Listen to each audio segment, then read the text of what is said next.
It's the day after and I'm still fuming with that yesterday. Finished at the Valley last night. Charlton Athletic 1, Bristol Rovers 2.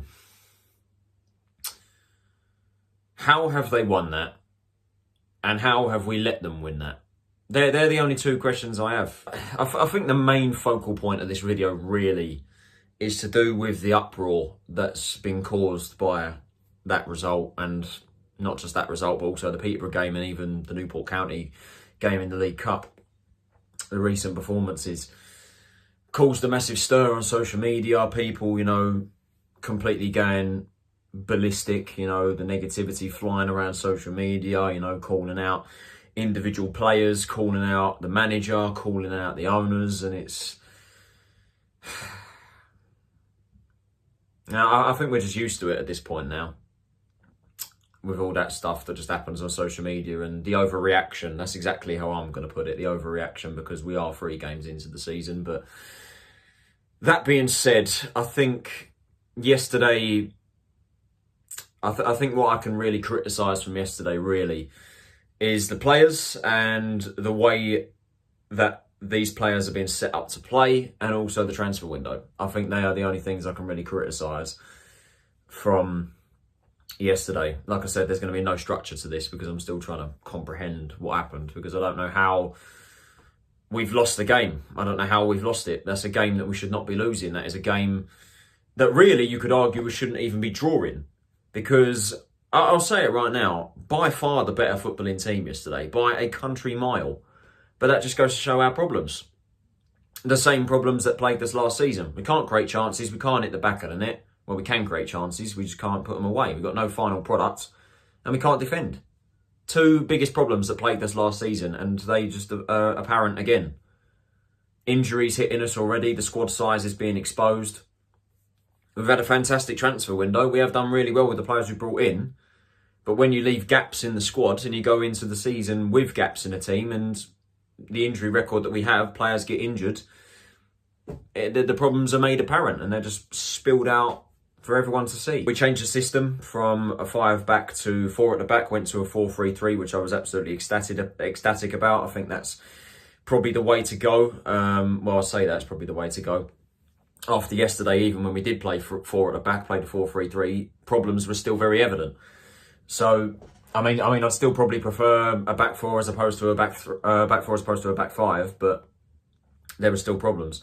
It's actually quite funny because on FanHub, I actually predicted the 11 spot on. I got it absolutely spot on, and I was really happy with the starting 11, to be personally honest with you. In between the sticks, of course, was Maynard-Brewer. Back 4, Nathan Asiimwe, Lloyd Jones, Lucas Ness and Edun getting his first league start for the club. Midfield 3, George Dobson, Karoy Anderson and Panutche Camara. Jack Payne playing right wing, Blackett-Taylor on the left, and of course Alfie May as a lone striker.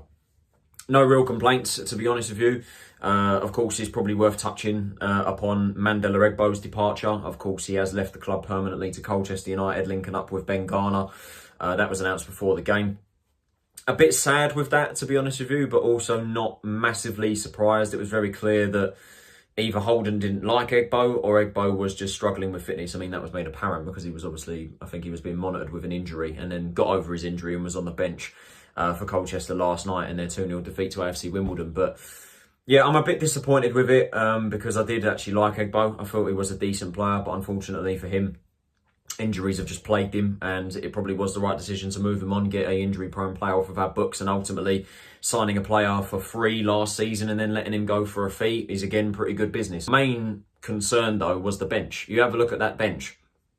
Is there anyone that we had on that bench yesterday? Of course, we'll soon see that there was someone that came off the bench and made an impact, but it still stands. You look at the bench, there is no real, quality to bring off the bench, in terms of the starting 11. The starting 11, I think, has got decent quality, but it's the rest of the team that's the big problem. Joey Barton's side, they've drawn the first opening 2 games, of course, now have got a win under their belt as well, which we'll get onto a bit later, but we knew they were going to be a physical team. They've obviously got threats in that team. Aaron Collins, John Marquis, who was guaranteed a goal, obviously didn't get a goal, but came very close to scoring throughout the game, but we knew that they were going to be a physical team, and that, I think, was made pretty apparent, to be honest with you, during the game. And yeah, getting into the game, first half, dull. Very, very, very, very poor, to be honest with you. Not a great display of football from either team. Both teams had certain amount of chances, but I felt it was very clear from the first half and probably for the whole game, to be honest with you, that Charlton were the better footballing team. We looked more threatening, we looked more dangerous in attack. You know, we had some decent chances. Alfie May probably with the biggest one of all in the first half. He got slipped in by Nathan Asiimwe, made a good run in behind and obviously got a shot away, but Matthew Cox did well to make the save. I think actually minutes into the game, the Alfie May chance came, I think, around the 20th minute. Bristol Rovers had a very similar chance in the early stages. I think it was Marquis actually that hit the shot. It was either him or Collins, I'm not entirely sure, but someone managed to hit a shot from inside the box after a decent bit of passage of play from Rovers, and Maynard-Brewer made the save before the rebound came flying in, and I think it flew over the bar. I don't think Maynard-Brewer got a touch to it. No, I don't think he did, and he went out for a goal kick, but they were probably the two most threatening chances of the game and in the first half, and to be perfectly honest with you, I think that was the only threatening opportunity that Bristol Rovers had in the first half. I felt that really for the majority of the first half, it was us that had the momentum. You know, we looked the most threatening. There was, you know, Blackett-Taylor, I remember he fizzed the ball across the box after getting forward well and taking on his man, fizzed the ball across the box. It just skimmed past the far post. Alfie May couldn't get there in time, but overall just really dull and just showed... But it was just frustrating to watch because it's just, like, for me anyway, our performances so far this season haven't been that bad. I don't think we've been that bad in games, but it's very clear like what our game plan is. Punt the ball long to Alfie May, and there is an over-reliance on the wingers as well, swinging balls into the box. Like, what are we doing? Only we could sign the most prolific striker in the league over the last 2 seasons and not know how to use him properly. We lob him up front on his own and we spray long balls to him. He's 5'8" or 9, or he's a small lad. He ain't going to be able to latch onto those headers and bring the ball down. Yeah, he can make runs in behind, but he's either offside half the time, which is a frustrating thing that he needs to work on, or we either underhit the long balls, overhit the long balls and it goes out, or we spray a ball directly to him and he can't win the header because Bristol Rovers have got mammoth defenders at the back in Taylor and Camara. They absolutely towered over May in that first half. And then we get the ball on the left or the right hand side. Like I said, there's an over-reliance on the wide areas. We get the ball on the wing. We swing balls into the box. Who's in the middle? Alfie May. He ain't going to win a header, is he? It's so frustrating to watch. You know, if we did that with Leeburn or an EK next to him, then yeah, it would make sense to do it. Don't do it when Alfie May's in the middle, when he can't win anything in the air. It's so frustrating and it's so easy to play against. Like, it really is. The over-reliance on the wingers, you know, Blackett-Taylor, yes, I felt he had a very threatening game yesterday. I think he did well, stepping over, taking on his man. But again, the final product is the problem with CBT. You know, there was sometimes there's a bit of greediness there where we looked to have a shot but couldn't do anything. But like I said, I think he was one of the more threatening players. But it was just so frustrating just watching us get the ball on the wing every time and put balls into the box. And even more frustrating when our centre-backs just didn't want to play a forward pass. And eventually when they did, it's just the same predictable thing. Long ball over the top. Taylor and Camara deal with it. So frustrating. But that was the first half, just really, really dull. And then the second half rolled around, and like I said, I think Charlton were the better footballing team, and I think we had, I felt we created enough chances to win the game, and chances that we should really be taking. What did we had 18 shots, I think it was, and had 5 on target. Like, it just shows there we just cannot take our chances. And obviously we made a few substitutions, before we made the first substitution, Bristol Rovers opened the scoring after a little bit of, I don't really know how to describe it, to be honest with you. Just the game sort of went a bit flat, evened out a little bit, I suppose. And then I think, in my opinion, Jack Payne gave away a pretty unnecessary free kick. You know, he's handling the player, he's got hold of his shirt, and the player, let's face it, the Bristol Rovers players goes down too easily, but ultimately he gives the ref the reason to pull for the free kick because Payne's got hold of his shirt. It's just unnecessary. And then the resulting free kick, Maynard-Brewer makes a fantastic save, parries it out into the path of one of their players, and they just pull it back across the face of goal, and Scott Sinclair's there to tap it in. That is the least you expect him to do. He makes a very good save. I mean, if he ain't there, it's going in. Like, they're going to score. He makes the save. Where are the defenders?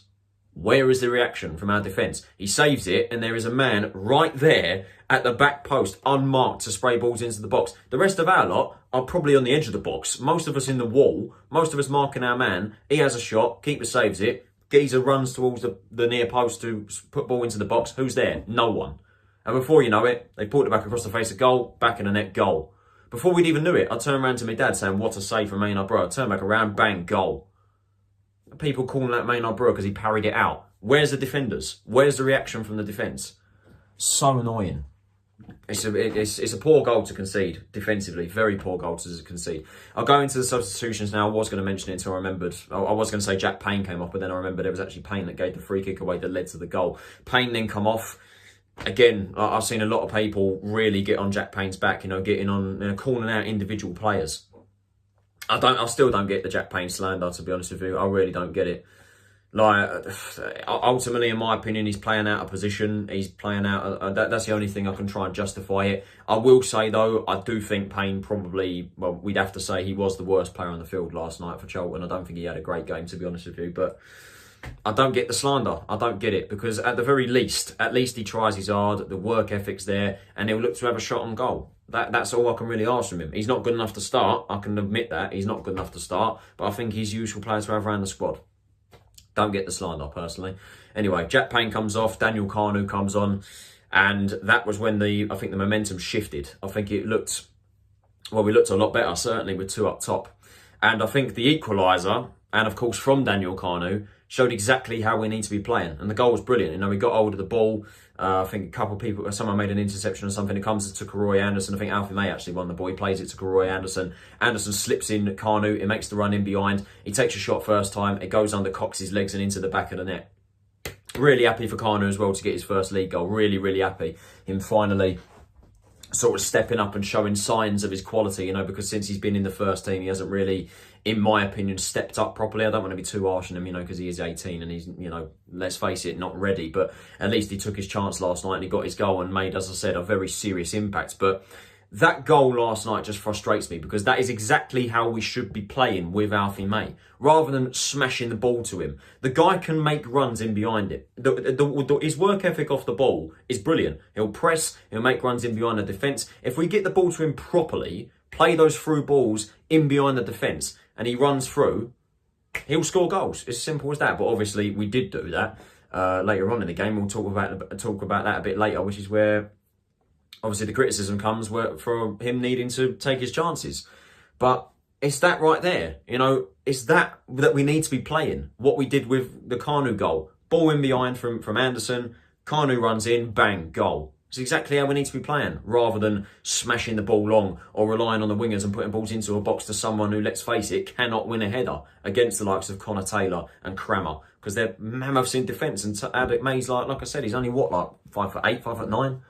So frustrating. But that goal obviously turned the momentum back on the home fans. Home fans getting back on side again. And obviously, like I said, I think the momentum was back with us. It was very clear for me in the game that we were the better footballing team. We come forward and we create more chances. Alfie May, as I mentioned, had a very good chance really to win the game or see the game off, or put us in front, should I say. Gets put in behind, practically one-on-one with the goalkeeper. Has a shot off the post, and it obviously falls back into the path. I think it was Camara, and obviously Camara couldn't get a foot out, or a decent foot on it in time, and he spooned it wide. But it's things like that. Alfie May, he gets the ball put on a plate to him, he's got to score. It's as simple as that. He's got to score that, and he's hit the post. Really, really unlucky. But like I said, I think the momentum got back on our side, the fans got behind the team again. 7 minutes out of time, we have another great chance right at the end. Alfie May's hacked down by Josh Grant. I don't know how he's not seen red, to be honest with you. I think it is last man, very blatantly. May's through on goal, takes him out, it's last man. Simple as that. Don't know why he's not seen red, to be honest with you. And yeah, we get the free kick. Alfie May takes it, blazes it right over the bar. Complete waste of an opportunity. And then we all know what comes next. Lastminute.com. They put a ball into the box. Our defence lets two men run completely unmarked into the box.